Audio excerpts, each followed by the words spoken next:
les autorités tunisiennes et l'OTAN n'ont pas pu trouver un terrain d'entente en ce qui concerne l'installation d'une base de l'OTAN en Tunisie.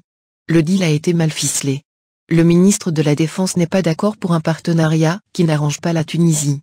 Le ministre de la Défense, qui s'adressait ce lundi aux parlementaires membres du comité de sécurité et de défense, leur a laissé entendre que l'OTAN posait une condition à la Tunisie, avant de lui accorder un don de 3 millions d'euros. Somme qui devait revenir à l'armée tunisienne. Selon M. Zbidi, l'OTAN refuse d'ouvrir sa tirelire si la Tunisie, elle, refuse d'adopter son projet d'installation d'une de ses bases militaires dans la sous-préfecture de Gab, sud-ouest. Les missions de la base en projet sont multiples, rassembler les informations et les analyser avant de coordonner, de planifier et de diriger les opérations aux frontières maritimes, terrestres et spatiales, lutter contre les trafics transfrontaliers, mais aussi contre le terrorisme, la migration clandestine, la drogue et bien plus encore.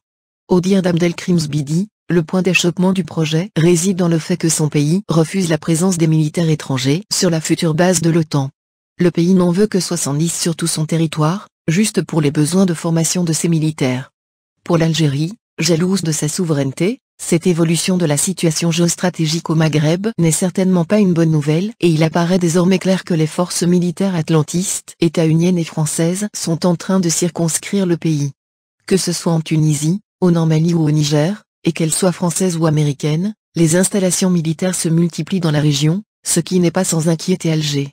Le pays, qui a retrouvé une stabilité économique et politique faisant de lui la première puissance d'Afrique du Nord, sait qu'il représente une cible de choix pour l'Empire, qui ne tolère aucune velléité d'indépendance.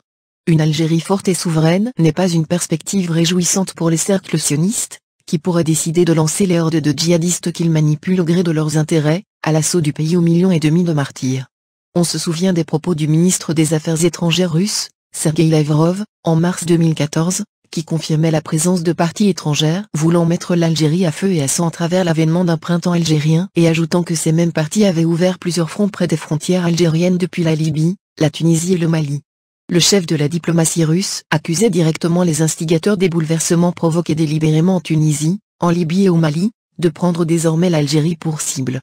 Le danger étant désormais à ses portes, la question est de savoir quelle sera la marge de manœuvre de l'Algérie face aux forces militaires atlantistes à ses frontières.